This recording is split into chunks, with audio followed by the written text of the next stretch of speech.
औरंगजेब, अगर हम तो यहाँ पे बैठ के सारी कवरेज करते रहे, आप वहाँ पे मौजूद थे, चाहे पाले किले हो चाहे कोलंबो हो, हर जगह पे आपने जाके कवरेज की। अगर आपको एक अल्फाज में, एक लफ्ज़ में पूछूं कि आप एशिया कप को किस तरह डिस्क्राइब करेंगे, ये एशिया कप क्या यादें छोड़ के गया है, और इस एशिया कप में जब भी आप 2023 के एशिया कप को याद करेंगे तो आपको क्या क्या चीज़ें याद आएंगी मोटी मोटी?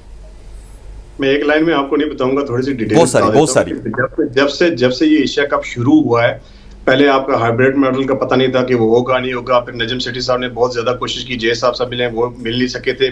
और फिर उसके बाद सब चीज जब हो गई, जब हाइब्रिड मॉडल को अब मान लिया गया, तो फिर आपको पता है कि मुल्तान में हमने ट्रॉफी की रौनमाई करनी थी और शेड्यूल का ऐलान करना था। तब उससे आधा घंटा पहले जय शाह साहब ने एक ट्वीट के जरिए सारा कुछ बता दिया कि एशिया कप का शेड्यूल ये है। और फिर जिस तरह से कोलंबो में मैचेस हुए, कैडी में मैचेस हुए, फिर यहाँ पे बारिश का जो सिलसिला था, तो वो भी एक तनाज़ात की शक्ल इख्तियार करता था। कभी मैच यहाँ शिफ्ट हो रहे हैं, कभी दुबई हो रहे हैं, कभी किधर हो रहे हैं, मतलब बहुत सारे वेन्यूज पे बात थी।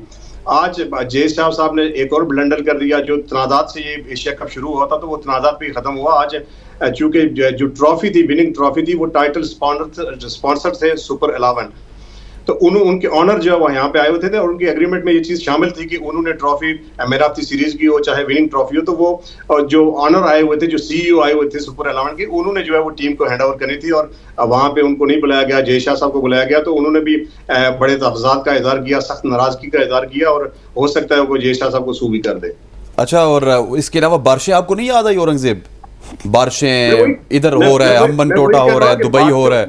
मैं वही कह रहा हूँ ना कि बारिशों की वजह से भी तनाज़ात रहे कि कभी इवेंट जो है वो शिफ्ट हो रहा है, कभी वेन्यू चेंज हो रहा है, तो वो सारी चीजें तो इंक्लूड होती हैं। लेकिन ये एशिया कप जो है वो तनाज़े से शुरू हुआ और तनाज़ात पर ही खत्म हुआ। सर, आपकी एशिया कप 2023 के हवाले से क्या मेमोरीज है? उसके बाद फिर हम मैच समरी की तरफ चलेंगे।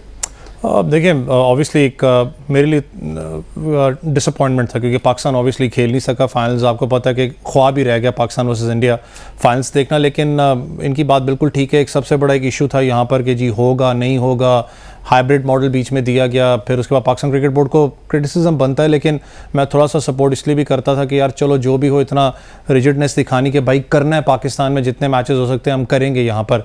फिर थोड़ा सा ये भी मामला थे, आप इस चीज़ को भी रियलाइज़ करें कि श्रीलंकन क्रिकेट बोर्ड हो जाए, चाहे नेपाल हो जाए, चाहे अफगानिस्तान की बात करें, चाहे बांग्लादेश की बात करें, उनसे ना कोई स्टेटमेंट आनी कि हम पाकिस्तान, सिवाय नेपाल की टीम के किसी ने स्टेटमेंट नहीं दी कि हम जी पाकिस्तान जाके खेलने के लिए तैयार हैं, में कोई इशू नहीं, अगर मैं गलत नहीं हूँ। कोई मैंने स्टेटमेंट वैसी सुनी नहीं थी। ये भी थोड़ा सा मुझे डिसअपॉइंटमेंट थी। फिर उसके बाद सबसे बड़ा इशू था कि आपने जो, मैंने आपसे बात की ना, कि आपने जो पूरा प्री प्लान किया था। देखें, जब आप टूर्नामेंट ऑर्गेनाइज करते हैं, जैसे वो भी बात कर रहे हैं, चाहे स्पॉन्सर्स की बात करें, चाहे जो, ये हर टूर्नामेंट, छोटे टूर्नामेंट में भी ये बात होती है कि ट्रॉफी जो स्पॉन्सर कर रहा है, जो टूर्नामेंट वो ट्रॉफी देगा, उसके मामला होते हैं। बेशक बीसीसीआई का हो चाहे एसीसी का चेयरमैन हो, साथ खड़ा होता है इस चीज़ में। ये चीज़ तो ऑन द पेपर रिकॉर्ड मौजूद है। लेकिन सबसे बड़ा इशू इस टूर्नामेंट के अंदर ये रहा है कि आप तो बारिशों का था, और साथ में आपको जब फोरकास्ट का पता है कि ये मामलात होंगे, यहाँ पर ये गेट मनी नहीं मिलेगी। हैम्बर टूटा आपको पता है, एक दफ़ा शिफ्ट करने लगे थे, फिर वो कहा गया जी वो जो ग्राउंड है वो बहुत बाहर करके होगा, वहाँ पर इश्यूज़ होंगे, आप कोलंबो में शिफ्ट करें। फिर मुझे एक चीज़ एक और भी जहन में आई, मैंने कहा शायद इंडिया के जहन में ये बात हो कि पाकिस्तान ज़्यादा रिलाई करता है पाकिस्तानी फास्ट बॉलर्स के ऊपर, अपनी पेस पैट्री के ऊपर। इनको वहाँ पर मार दी जाए जहाँ पर पेस पैट्री को ज़्यादा सपोर्ट ना मिले। आपने कोलंबो में मैचेस शिफ्ट किए, तो ये सारी चीज़ें होती रही हैं। आफ्टर ऑल ठीक है, एशिया कप जरूर था, लेकिन मेरे लिए बड़ा बुरा ख्वाब, बड़ा डिसअपॉइंटिंग